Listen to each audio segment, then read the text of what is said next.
Setelah melahirkan anak pertama kami, kehidupanku berubah total. Fokusku hanya pada si kecil yang baru saja hadir ke dunia. Menyusui, mengganti popok, menyuapi makanan, begadang saat demam, semua kulakukan dengan penuh cinta. Tapi di tengah-tengah kesibukan dan kebahagiaan menjadi ibu, tanpa kusadari ada hal lain yang perlahan mencuri bahagiaku, kecurigaan terhadap suamiku.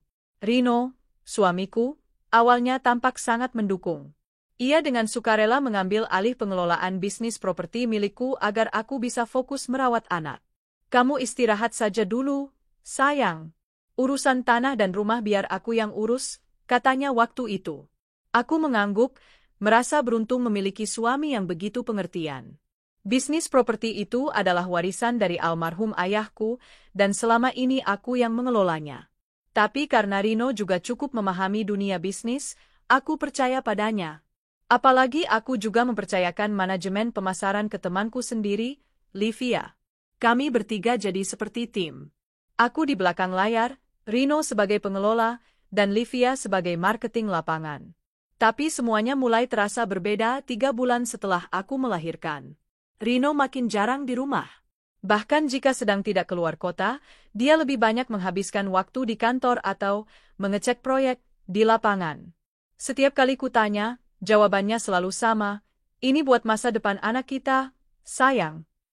Sampai suatu hari, saat aku sedang memungut pakaian kotor yang tertinggal di kamar mandi, aku mencium sesuatu yang aneh.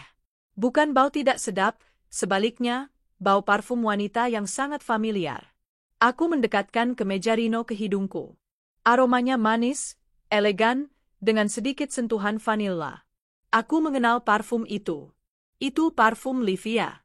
Aku mencoba menyangkal pikiran buruk yang tiba-tiba menyelinap. Mungkin Livia memang dekat denganku, mungkin karena mereka sering bertemu dalam urusan kerja, jadi wajar kalau aromanya tertinggal. Tapi, kenapa harus di kemeja Rino? Kenapa aromanya begitu kuat, seperti baru saja disemprot? Aku menggelengkan kepala. Jangan berpikir yang macam-macam, bisikku pada diri sendiri. Tapi sejak saat itu, perasaanku mulai berubah. Kecurigaan mulai tumbuh, seperti benih kecil yang pelan-pelan berkembang menjadi pohon. Aku mulai mengingat kembali semua yang pernah terjadi. Beberapa bulan lalu, Livia tiba-tiba sangat antusias ingin bergabung dalam bisnis. Dia bilang tertarik dengan dunia properti dan ingin belajar dariku. Sebagai sahabat lama, aku senang-senang saja. Kupikir, akan lebih menyenangkan bekerja bersama orang yang aku percaya. Tapi mungkin itulah kesalahan terbesarku, percaya.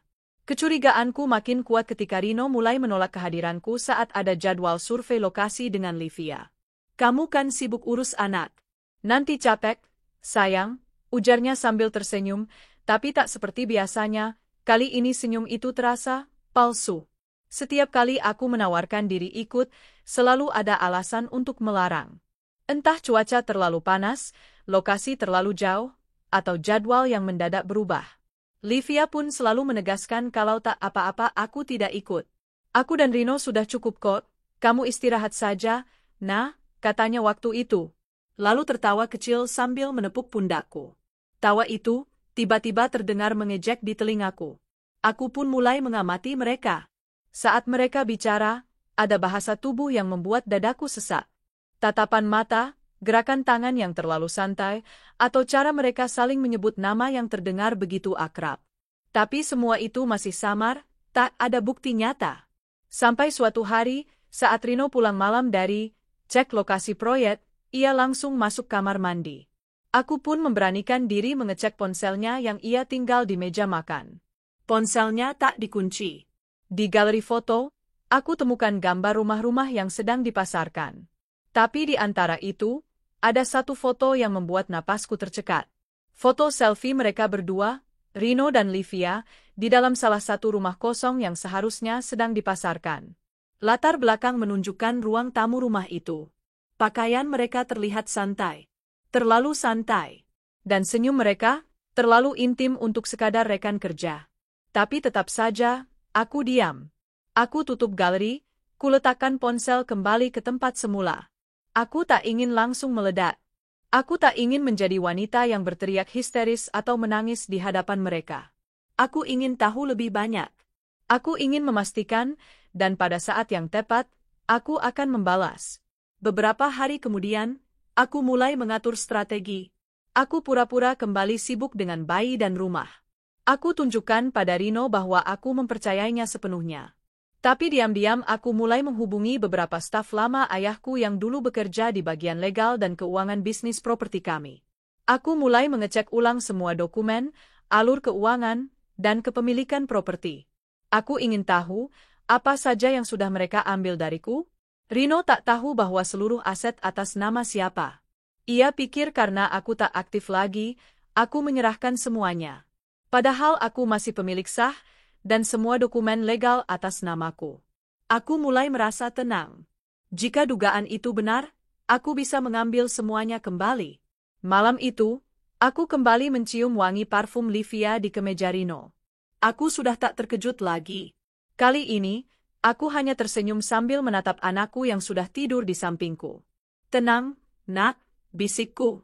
Mama akan jaga kamu. Dan Mama akan pastikan, tak seorang pun akan menyakiti kita lagi. Dan malam itu, aku sudah tak lagi ragu. Aku yakin, suamiku dan sahabatku sendiri telah mengkhianatiku.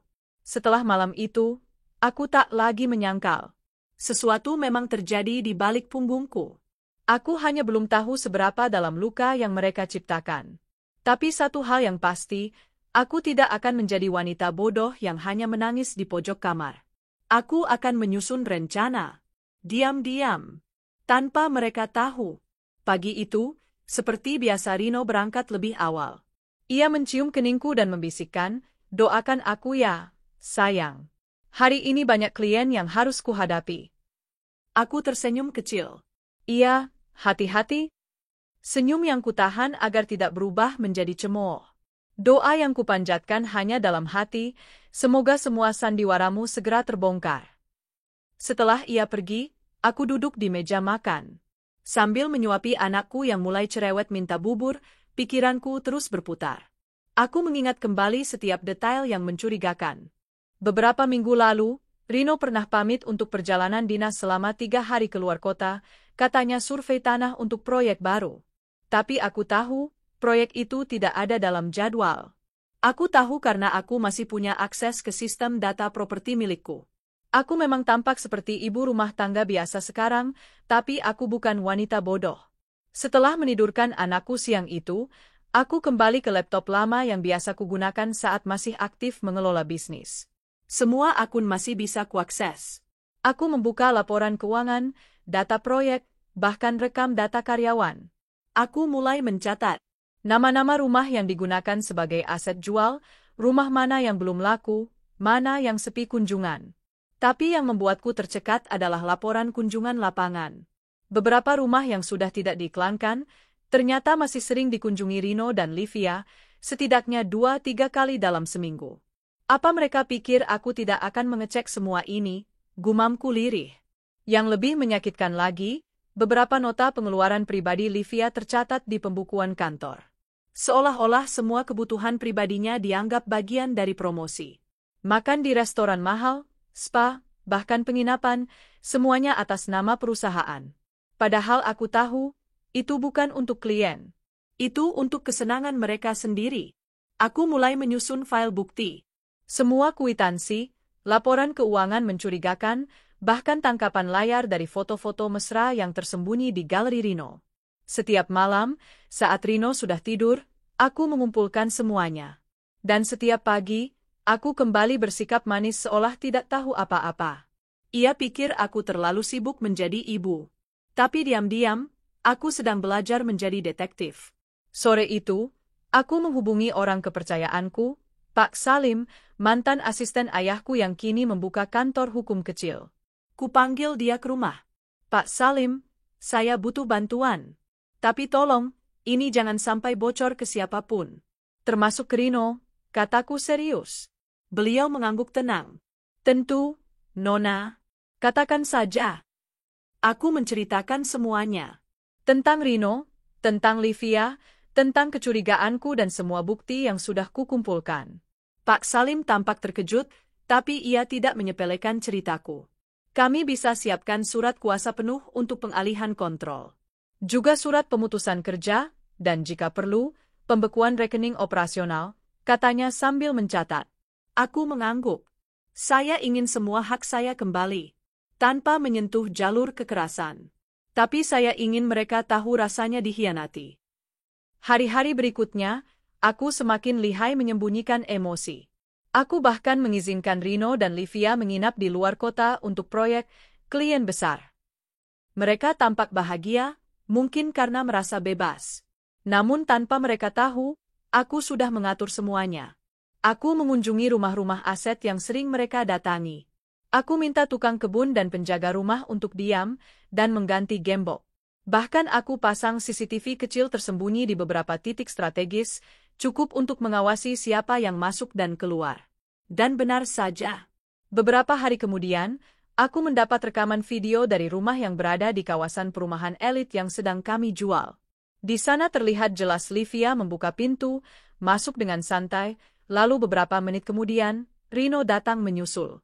Mereka duduk di sofa, bercanda, berpelukan, lalu menghilang ke dalam kamar.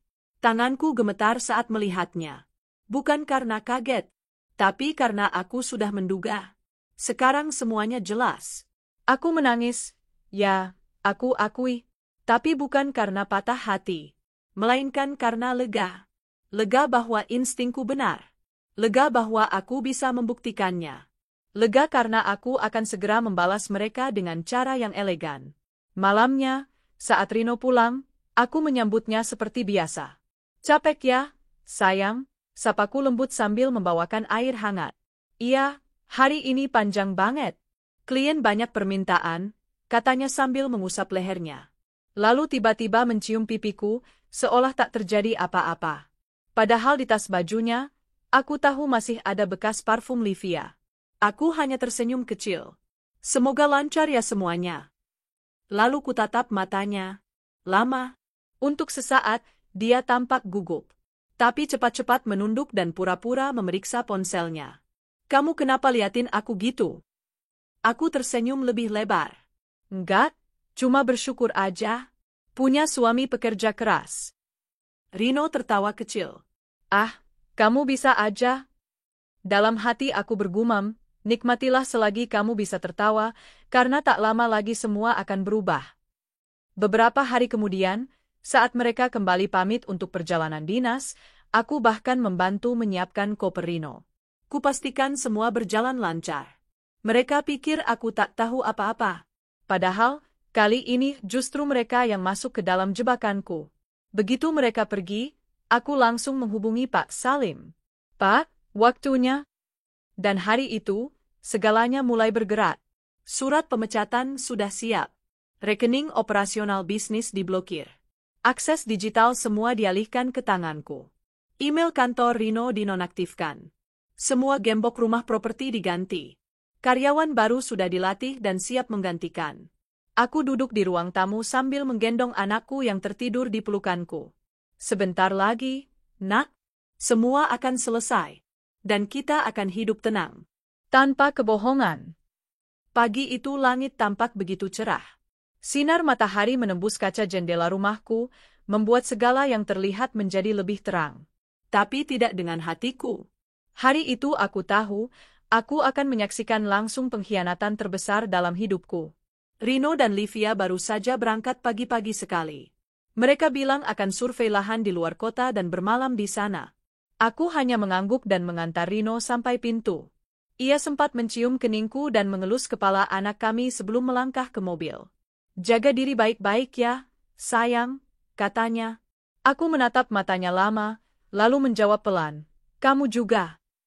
Begitu mobilnya menghilang dari pandangan, aku langsung kembali masuk ke rumah. Tak ada waktu untuk berlama-lama berdiri di ambang pintu. Semua rencanaku sudah siap. Hari ini aku akan melihat dengan mataku sendiri apa yang selama ini hanya kuduga. Bukan lagi lewat rekaman atau bukti di atas kertas. Aku ingin melihat wajah mereka ketika mereka sadar bahwa semuanya akan segera berakhir. Aku sudah tahu kemana mereka akan pergi. Berdasarkan data kunjungan terakhir, mereka sering mendatangi sebuah rumah di kawasan perumahan elit yang letaknya tidak jauh dari kota. Rumah itu belum laku, dan dalam sistem data, tercatat sebagai rumah stok cadangan untuk klien prioritas. Istilah yang digunakan Livia agar rumah itu tidak dimasukkan dalam daftar promosi terbuka. Sangat cerdik dan sangat licik. Aku menelepon Pak Salim. Saya akan ke lokasi sekarang. Pastikan tim dokumentasi siap. Baik, Nona. Kami sudah bersiap di perimeter, jawabnya tegas. Setelah menitipkan anakku pada pengasuh kepercayaanku, aku segera menuju lokasi. Hatiku berdebar kencang di sepanjang perjalanan. Rasanya seperti berjalan menuju medan perang. Tapi aku tidak takut. Aku siap. Aku tiba di lokasi pukul 10 pagi. Mobil Rino sudah terparkir rapi di garasi. Di belakangnya, mobil putih milik Livia juga ada. Tidak ada tanda-tanda aktivitas mencurigakan dari luar rumah, tapi aku tahu persis apa yang sedang terjadi di dalam. Aku memberi kode pada 2 orang dari tim Pak Salim yang berdiri di sudut jalan. Mereka membawa kamera dan perekam suara tersembunyi. Aku sendiri sudah memakai alat perekam suara kecil di kalung yang kugunakan. Dengan langkah mantap, aku mendekati pintu. Gembok sudah diganti, tapi kupunya duplikat kunci. Kunci yang tidak pernah mereka tahu. Pelan-pelan kubuka pintu depan, berusaha tidak menimbulkan suara. Suara tawa pelan terdengar dari dalam rumah. Jantungku mencelos. Langkah kakiku berhenti di depan pintu ruang tengah yang terbuka sebagian. Dari celah pintu, aku bisa melihat mereka. Rino duduk bersandar di sofa dengan Livia di pangkuannya. Tertawa. Saling mencium. Seperti pasangan kekasih yang sedang dimabuk cinta. Kalau kayak gini terus, aku malas pulang ke rumahmu, Rin. Suara Livia terdengar jelas. Ya, sabar. Nanti juga semuanya beres. Aku cuma butuh waktu buat nyingkirin Naya pelan-pelan, jawab Rino sambil mengusap rambutnya. Aku terdiam. Nafasku tercekat. Seketika tubuhku terasa lemas, tapi aku tetap berdiri tegak. Livia terkekeh. Kamu tega juga ya? Dia itu udah kayak adik sendiri buat aku, loh. Tapi kamu malah suruh aku bantu kamu. Buang dia. Rino tertawa. Justru karena kamu dekat, dia gak bakal curiga. Dan lagian, aku muak hidup sama dia. Terlalu, ibu-ibu. Sekarang dia cuma ngurus anak. Gak menarik lagi. Kalimat itu, seperti tusukan pisau tepat ke jantungku. Tapi aku tak menangis. Tidak kali ini. Aku ingin mereka melihat siapa yang akan tertawa di akhir cerita. Aku mendorong pintu pelan, lalu masuk ke ruang tamu dengan tenang. Mereka berdua sontak kaget, seperti melihat hantu. Livia buru-buru berdiri dan membetulkan bajunya, sementara Rino tampak kebingungan, matanya membesar dan mulutnya terbuka tanpa kata. Aku bisa jelasin ini, sayang, ucapnya akhirnya. Aku menatap mereka tanpa ekspresi. Silakan, jelaskan. Saya tunggu. Ini bukan seperti yang kamu pikir, Naya. Livia mencoba ikut campur, suaranya gugup. Jadi, kalian sedang membahas cara menyingkirkan aku? Di rumah yang adalah milik saya, dengan bisnis yang saya bangun, lalu kalian berpelukan di atas sofa saya? Suaraku tenang, tapi tajam. Mereka terdiam. Aku melangkah mendekat, meletakkan folder di meja. Di sini semua lengkap. Catatan keuangan perusahaan, pengeluaran atas nama pribadi yang kamu masukkan sebagai promosi, foto-foto, rekaman kunjungan kalian ke rumah-rumah aset saya. Dan sekarang, aku sudah punya rekaman suara kalian barusan. Terima kasih, kalian sudah melengkapi semua bukti. Rino menunduk, wajahnya pucat. Livia hanya berdiri mematung, tidak tahu harus bagaimana. Aku sudah tidak butuh penjelasan. Hari ini, kalian akan keluar dari hidupku. Kontrakmu sebagai marketing sudah kubatalkan, Liv. Dan kamu, Rino, sudah aku pecat dari posisimu. Semua akses ke rekening dan sistem digital bisnis sudah kamu kehilangan. Rino melangkah maju. Tunggu, kamu gak bisa gitu aja, aku suamimu. Aku punya hak. Aku mengangkat tangan. Tidak ada hak bagi pengkhianat. Matanya membelalak. Kamu sengaja jebak aku. Aku menatapnya tajam. Bukan jebakan. Aku hanya membuka topeng kalian. Lalu aku berbalik. Tapi sebelum keluar, aku menoleh sekali lagi. Kalian pikir aku lemah karena sibuk jadi ibu. Tapi justru karena aku ibu, aku tak akan membiarkan anakku tumbuh melihat ibunya diinjak-injak. Aku akan ajarkan padanya arti harga diri dan keberanian. Selamat menikmati hidup tanpa kemewahan, tanpa perlindungan, tanpa rasa hormat. Aku keluar dari rumah itu dengan langkah tegap. Di luar, tim dokumentasi sudah menyimpan semua bukti. Semua sudah disiapkan untuk proses hukum jika mereka mencoba melawan. Di dalam mobil, aku menghela nafas panjang. Tangisku akhirnya pecah. Bukan karena sedih, tapi karena lega. Lega telah menghadapi semuanya. Lega karena akhirnya aku bisa bangkit. Dan yang paling penting, aku tahu aku tidak sendiri. Aku masih punya anakku. Dan aku masih punya diriku sendiri yang kini jauh lebih kuat. Setelah hari itu, hidupku seperti memasuki babak baru. Aku tidak lagi menjadi istri yang berpura-pura tidak tahu. Tidak lagi menjadi sahabat yang dibutakan oleh kepercayaan.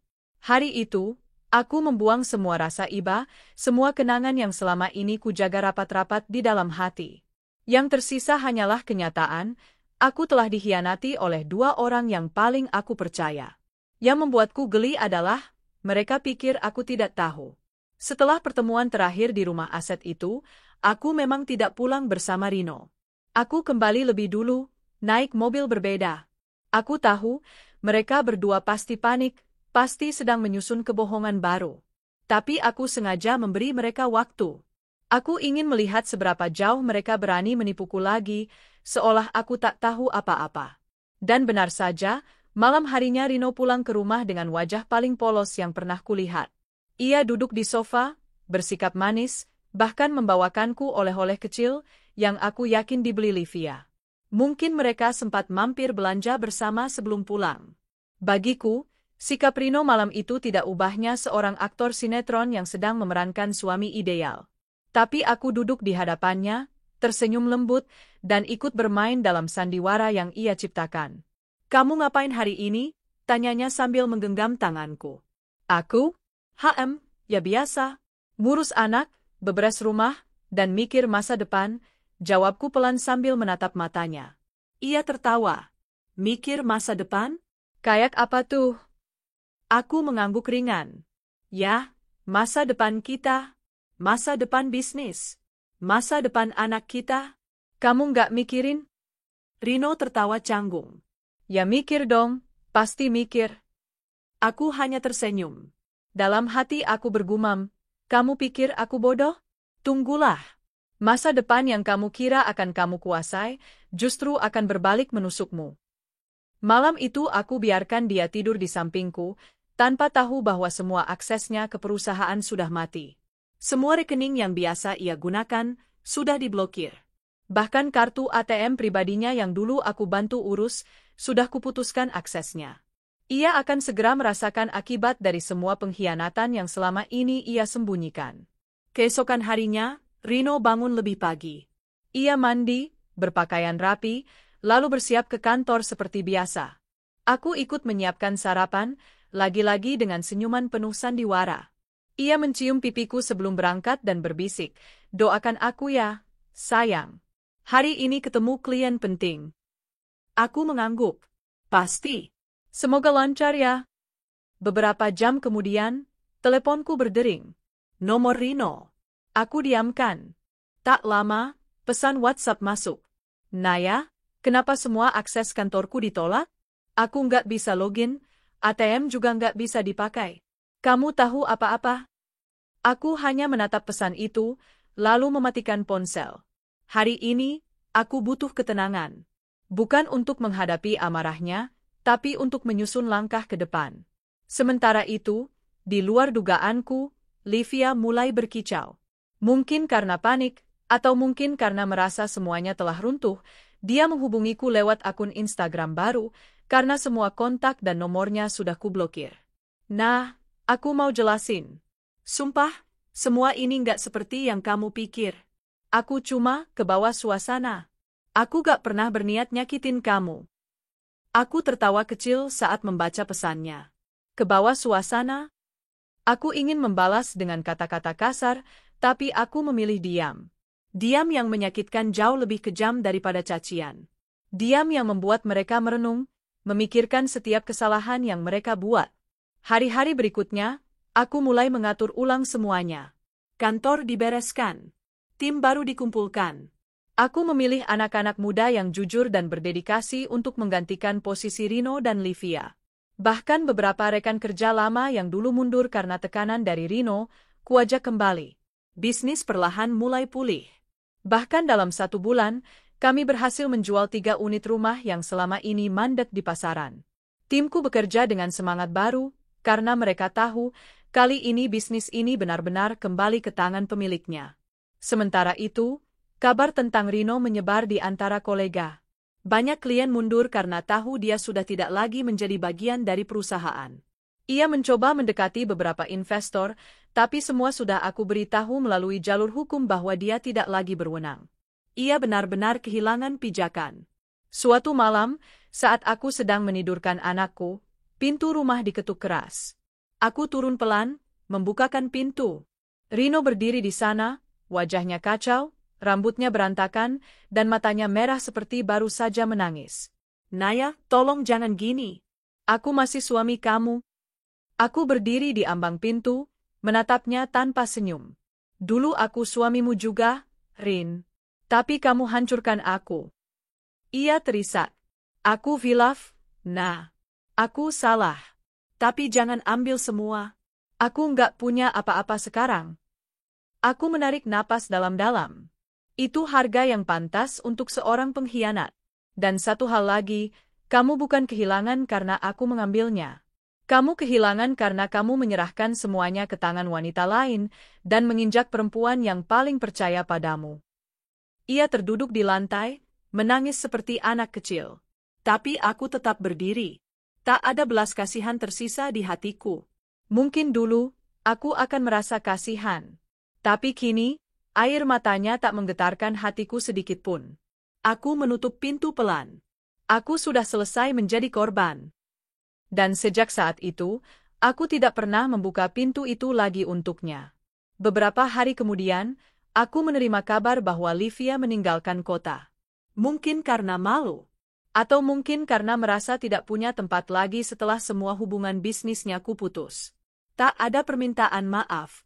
Tak ada penjelasan lebih lanjut. Ia pergi begitu saja. Dan aku? Aku tetap berdiri tegak, mengurus anakku, membangun kembali bisnis warisan orang tuaku, dan perlahan menyembuhkan diriku. Aku belajar satu hal besar dari semua ini, jangan pernah meremehkan intuisi seorang istri.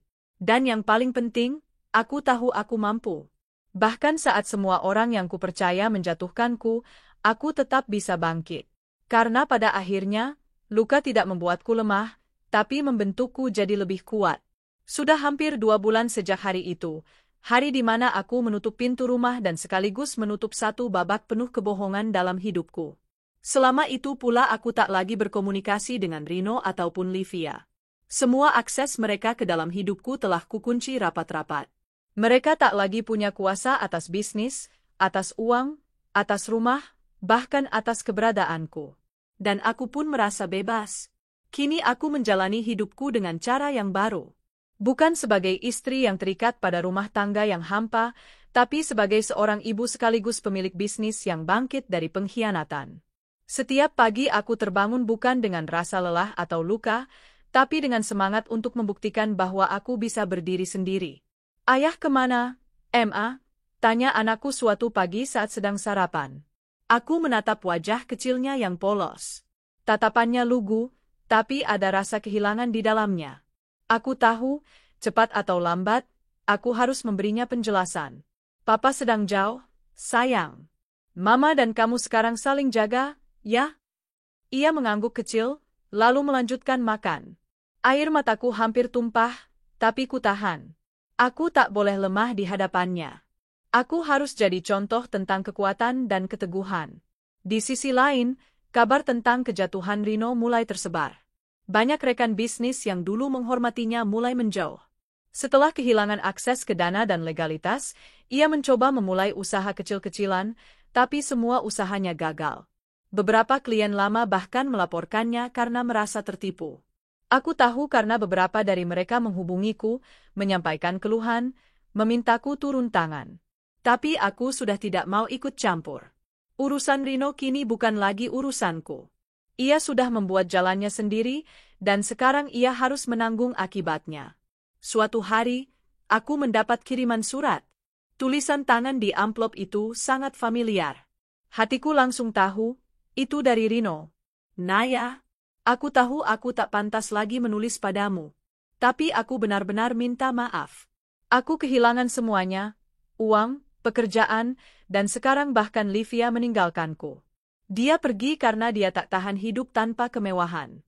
Aku bodoh, nah. Aku meninggalkan wanita yang tulus mencintaiku demi ilusi.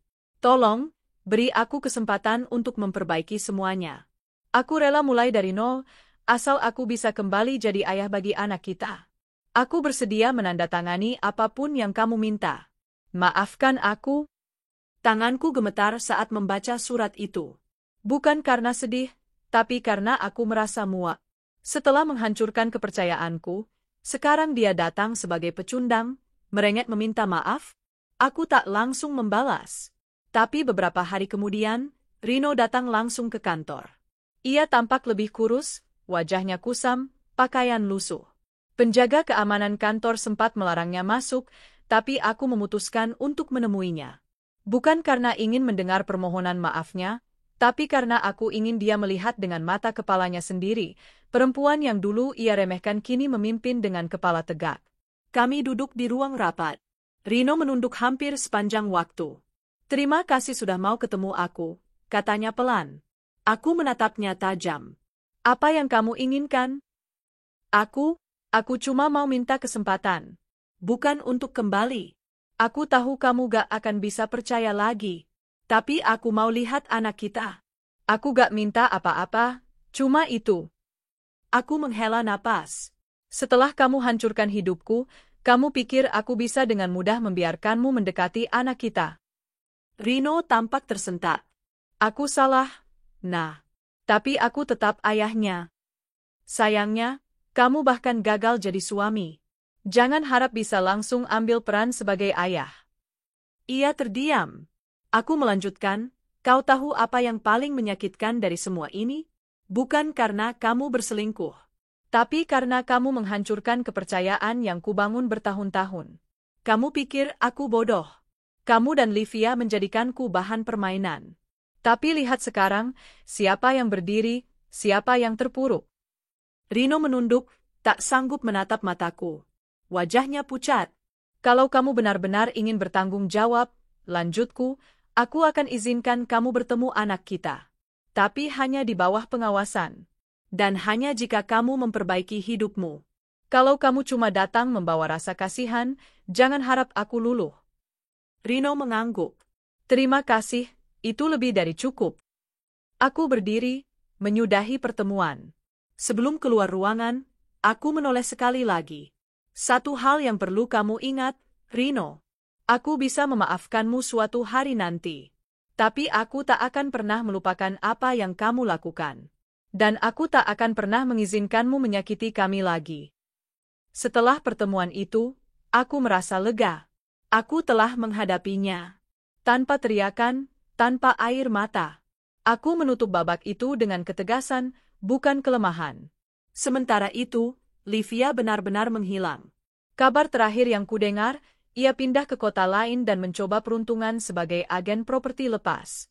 Tapi reputasinya sudah rusak. Dunia bisnis tidak pernah melupakan pengkhianat. Aku tak perlu membalas mereka dengan tangan. Hidup sudah memberikan hukuman terbaik. Suatu malam, aku duduk di balkon rumah, menatap langit malam. Anak kami sudah tidur, dan untuk pertama kalinya dalam waktu lama, aku bisa benar-benar tenang. Dulu, aku pikir hidupku akan runtuh jika Rino meninggalkanku. Tapi kenyataannya, kepergiannya justru membebaskanku. Aku bukan hanya bertahan, aku bangkit, tumbuh, dan berkembang. Kini aku tahu, aku tidak butuh pria untuk mengangkat hidupku. Aku hanya butuh keberanian untuk melangkah keluar dari lingkaran racun. Dan aku telah melakukannya. Dulu, aku hanyalah istri yang dianggap terlalu ibu-ibu, terlalu sibuk mengurus anak, terlalu membosankan. Tapi sekarang, Aku adalah pemilik perusahaan properti yang sukses. Aku seorang ibu yang kuat. Seorang perempuan yang tahu harga dirinya. Dan jika nanti anakku besar, aku akan ceritakan semuanya. Bukan untuk menanamkan kebencian, tapi untuk mengajarkan bahwa cinta tanpa rasa hormat hanya akan melahirkan luka. Dan bahwa seorang ibu bisa menjadi pahlawan bagi dirinya sendiri. Aku menutup mataku, tersenyum. Perjalanan ini belum selesai, tapi aku sudah menang. 3 bulan sudah berlalu sejak aku membuka kedok Rino dan Livia. 3 bulan penuh perjuangan, penataan ulang, dan penyembuhan. Kini, hidupku mulai menemukan ritmenya kembali. Bukan ritme yang sama seperti dulu saat aku menjadi istri yang hidup di balik layar bisnis, melainkan ritme baru sebagai seorang ibu dan pemimpin yang berdiri tegak di atas kaki sendiri. Pagi itu, aku berdiri di depan cermin, mengenakan blazer putih yang baru saja dijahitkan. Mataku memandangi pantulan diri dengan perasaan yang belum pernah kurasakan selama ini. Bangga. Tak ada lagi perempuan yang takut ditinggalkan. Tak ada lagi istri yang dihina karena dianggap tak menarik. Di hadapanku berdiri perempuan kuat yang mampu melindungi anaknya dan mempertahankan apa yang menjadi haknya. Emma, cantik banget, suara kecil terdengar dari pintu kamar. Aku menoleh.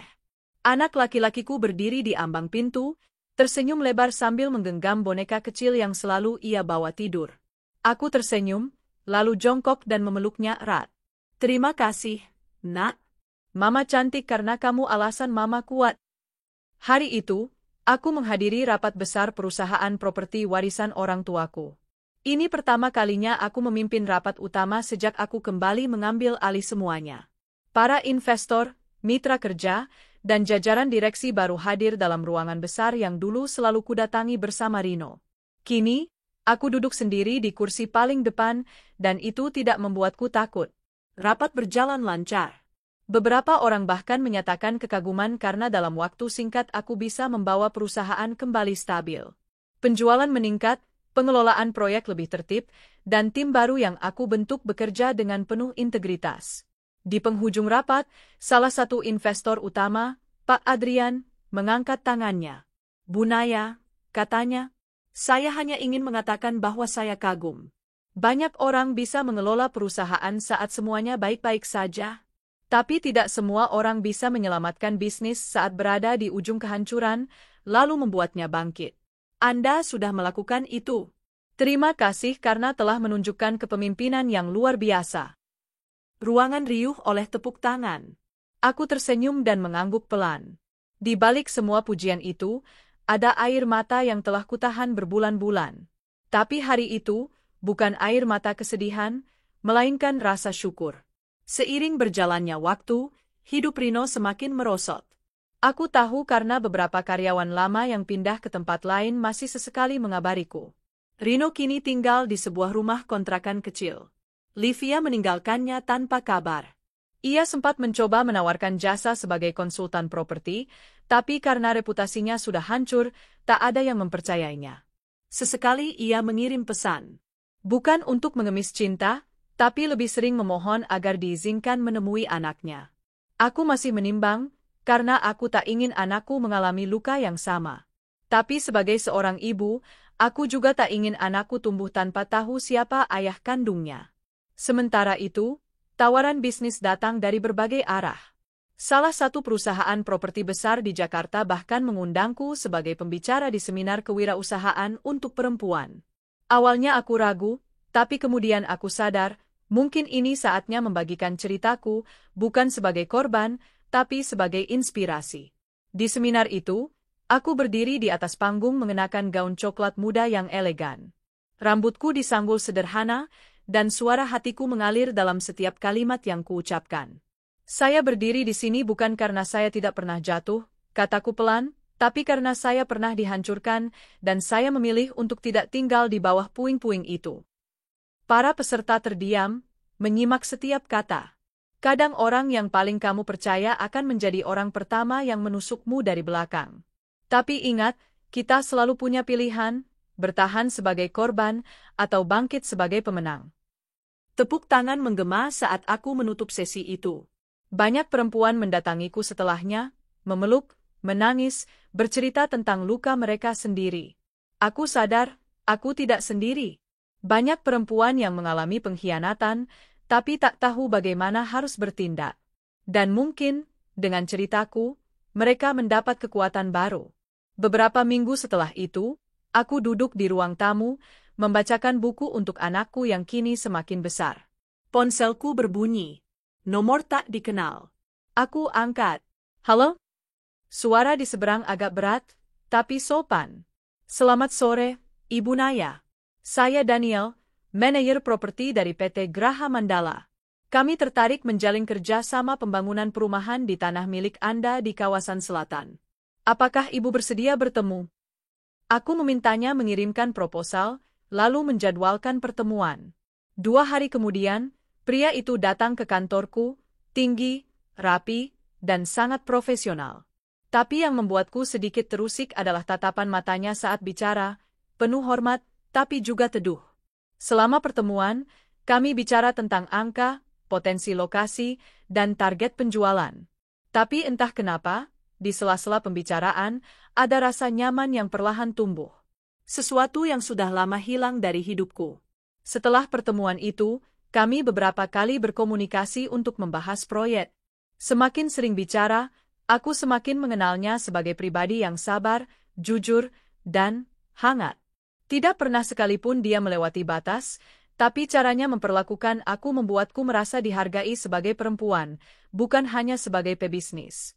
Suatu malam, ia mengirim pesan. Terima kasih atas waktu dan kerjasamanya selama ini, Bu Naya. Saya belajar banyak dari Anda. Bukan hanya soal bisnis, tapi soal keberanian. Aku tersenyum membacanya. Saya hanya menjalani hidup dengan apa adanya, Pak Daniel. Tapi terima kasih karena telah memperlakukan saya dengan baik. Kalau suatu hari Ibu bersedia, saya ingin mengenal Ibu bukan hanya sebagai rekan kerja. Aku terdiam cukup lama menatap pesan itu. Luka di hatiku belum sepenuhnya sembuh. Tapi aku tahu, tidak semua pria sama seperti Rino. Dan mungkin, tidak semua pertemuan dalam hidup harus berakhir luka. Bisa jadi, setelah semua kesakitan, Tuhan akhirnya menunjukkan bahwa aku layak bahagia. Malam itu aku menatap anakku yang sudah tertidur, lalu memeluknya pelan. Di luar, angin bertiup lembut. Hening. Aku menutup mata, membiarkan kenangan-kenangan buruk perlahan lenyap. Karena kini, masa depan yang dulu kabur, perlahan terlihat kembali. Dan aku siap menyongsongnya, tanpa rasa takut, tanpa rasa ragu. Luka memang sempat menjatuhkanku. Tapi luka itulah yang kini menjadi sayapku untuk terbang lebih tinggi. 3 bulan menjadi 6 bulan. Waktu berlalu, membawa luka-luka lama ikut memudar. Aku tidak lagi menghitung hari sejak pengkhianatan itu terbongkar. Tidak lagi membenamkan diri dalam kesedihan. Kini, setiap pagi yang kutemui selalu kuawali dengan doa dan tekad, bahwa hari ini akan lebih baik daripada kemarin. Bisnisku kini berkembang pesat. Aku sudah membuka 2 cabang baru di luar kota, dan beberapa proyek kerjasama sedang dalam proses pembangunan. Timku semakin solid, dan para investor semakin percaya padaku. Tidak sedikit pula yang menjadikan perusahaanku sebagai contoh sukses dalam seminar-seminar kewirausahaan. Dan di tengah kesibukan itu, aku juga tak lupa menjadi ibu. Setiap malam, aku tetap menidurkan anakku, membacakan dongeng, dan menemaninya belajar. Aku memastikan bahwa ia tumbuh dengan cinta dan kasih sayang, meski tanpa kehadiran seorang ayah di rumah. Tapi bukan berarti aku menutup rapat pintu masa lalu.